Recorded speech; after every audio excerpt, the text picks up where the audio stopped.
I'm David Gross with Condi Systems, back with you to cover another one of my 101 famous tips and tricks for sublimation success. This tip is going to be 41, and I want to read you what I wrote. It's remember, a bigger pot boils slower. When pressing several items at a time, you must, in most cases, increase the overall transfer time. Document your times. You might also want to increase your pressure slightly to ensure even contact. Well, what that means is it's the same with cooking. If you're cooking something very small in a small pot, well, it's going to cook really fast compared to having a huge pot. And it's the same with sublimation. So I have two items here. Both items are made of the same material. It's the Unisub hardboard material.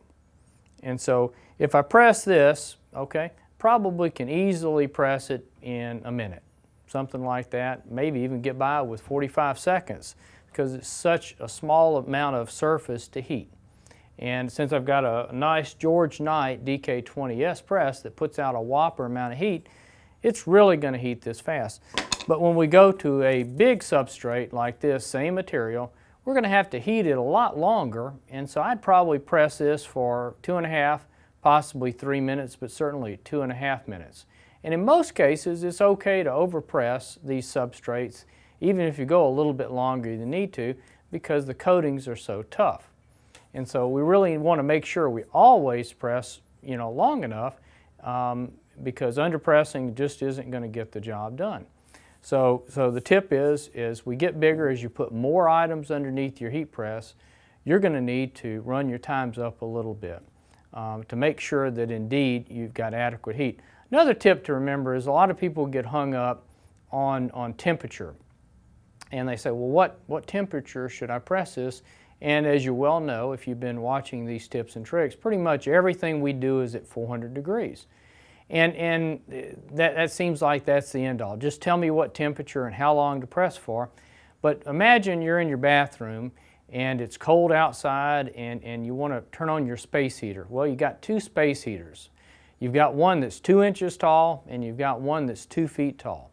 Well, if you turn both of them on and you measure the temperature coming out of both of them, let's say both of them are putting out heat at say 120 degrees or whatever. Well, which one is going to heat the room? Well, that 2-inch heater, even though it's putting out 120 degree temperature, it doesn't have a prayer of heating your room. That big heat, that big room heater is going to put out a lot of heat because it's so large. And it's the same with heat presses. So if you've got a very small wimpy heat press, something with a thin platen that doesn't use a lot of electricity, well, you're going to have to take our times and bump them up.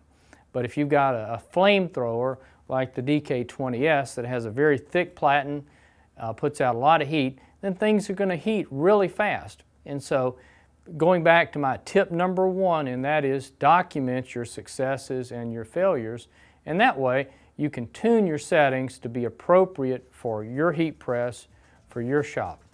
Well, this has been David Gross with another one of my tips and tricks for sublimation success.